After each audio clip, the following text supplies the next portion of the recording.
Hello, mga Mother Life. Kumusta kayo?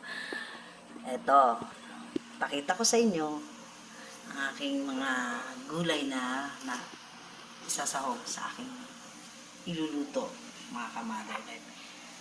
Ganito si Mother. Para makatipid, kailangan natin magtanim kasi mga pakantulog. Ito ano nyo, fresh na fresh ang aking gulay.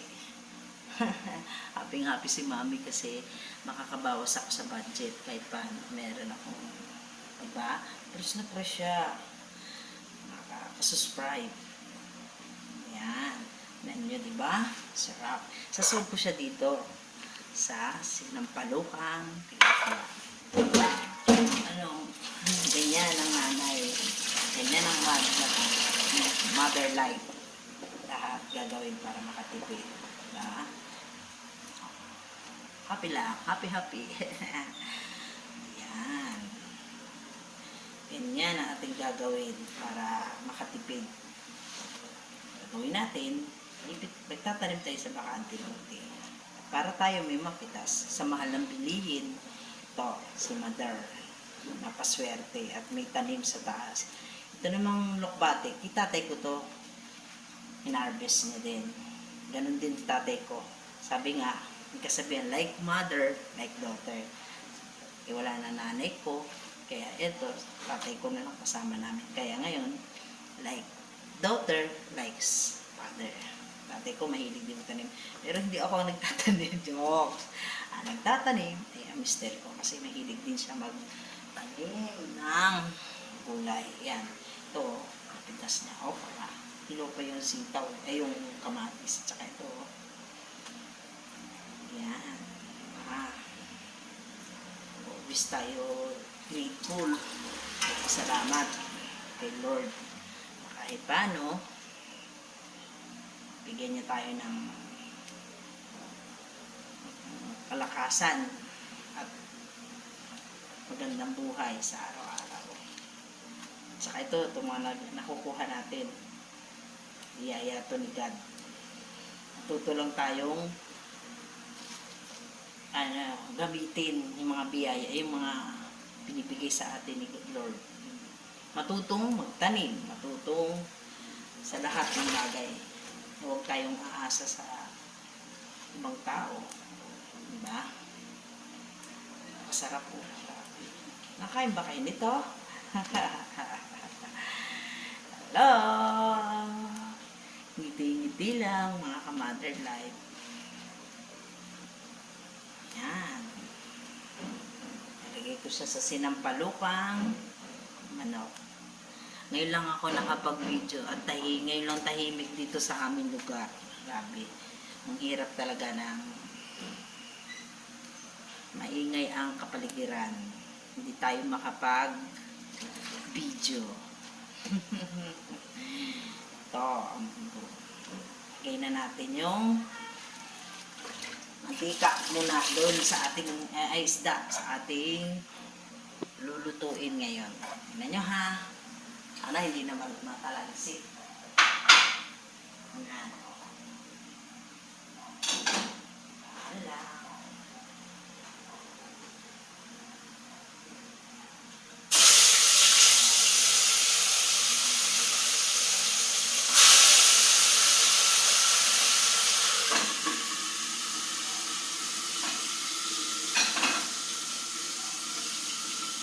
Yan ang buhay ng mother everyday. Luto. Walang pagbabago. Ganyan at ganyan. Diba? Kasi natin ito.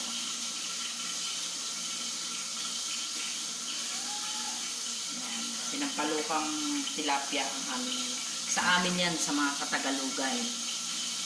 Sa mga taga-Bulacan at taga-Nebisia, ganito ang aming luto na pwedeng gawin luto sa tilapia. Nalalagyan ng lokbate sa aming mga taga-Bulacan. Ewan ko din sa iba kung ganito rin ang inyong niluluto. Pero sa amin, mas masarap pag ganito. Yan, sinampalukan. Mas gusto nila yung fresh. Papakuloy lang yung tubig. Tapos, ihulog ng isda. Ako ayoko, gusto ko naman piniprito konti para medyo mas malasa. Para ding baboy, mas malasa kapag piniprito konti pag sinisigang. Tapos lalagyan mo ng sabaw ng bigas, the best yun. Ganyan ang luto. Diskarte lang ba? Diskarte sa pagluto. Kanya-kanya tayo. Diba? Ganyan. Diba? So, diba? Ganda. Ganda ng gulay. Sa dami ng dahon. Diba? Yan. Yan. Hindi ko naman sinasama yung tangkay. Mas maganda lang yung mga dahon. Yan lang siya. Yan. Diba?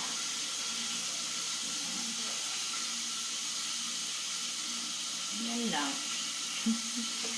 Ganyan lang ang ginagawa ni Ka-Mother Life. Yan. Ano na yan? Kasi medyo matitigas na siya. Ayan o. Sobrang tigas na. Pag ganyang matitigas na tsaka malalaking dahon, pangit na siyang isama. Yung mga manilipis lang na dahon, mas masarap yan. Like yan. Yung talbos na ganyan yan. Tsaka itong ganito. Yan lang ang dapat kinukuha. Yan. Kasi pag malalaki na, parang hindi na rin. Pero mas maganda rin kung maganda yung dahon. Kasi fresh naman yan eh. Masasarap. Dami ko din nakuha. Yan o. Yan. Diba? Ang ganda ng pagkakaganyan o. Ganyan ang ating kukunin. Mas maganda. Diba? Yan. Diba?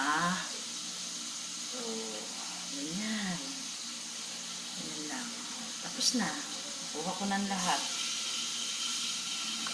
Ano ko na to. Kasi medyo malalaki na siya. Matitigas. Ang next na natin na anuhin. Ano to eh. Matigas na siya. Ito naman sitaw. Ito yung pinitas namin. Talaga dun sa taas. Talagang panin to ng mister ko. Taba oh. Grabe. Ang ganda. Mahilig. Pag talagang mahilig ka magtanim. Yan. Meron ka talagang magandang aanihin. Ito pa. Kasi ito Tagalog ata ito eh. Pero ang lalaki yung taba. Oh, grabe. Tapa. Promise. Ito. Okra. Pitas niya. Tatlong piraso. Diba? Napakaswerte. Pag talaga nagtatanim ka. Kaya talagang kailangan maging masipag ka lang. Diba? Ganon, para meron ka laging inaani, masipag ka. Meron pa ako nakuha konti ng ano. Grabe. Nakatakot naman kasi ano yun. Tapos ibababad ko siya sa suka pagka siya hinugasan ko na. Yung lukbate. Ganon po ang diskarte. Gusto nyo talagang, kasi hindi natin masasabi. Kasi katulad nito sa riwa. Hindi natin masasama, may sumasamang insekto. Kaya kailangan aanihin din natin sa Tagalog yung linisin mabuti. Maglinis na natin, lagyan natin siya ng suka para mapatay natin yung bakterya na hindi tayo mag-sakit. Ano yan, okra, binabad ko na siya sa tubig. Kahit okra, bababad mo siya pagka-press kasi hindi natin masasabi. Lalo na yung pag binibili. Kailangan natin talaga siyang hugasan o lagyan ng suka para mapatay natin yung bacteria. Sige. Salamat sa panonood nyo. Subscribe nyo naman ako. Tsaka i-likes. Diyan. Mga Ka-Mother Life. Thank you sa subscribes nyo at saka sa views. Thank you so much. Subscribes and likes.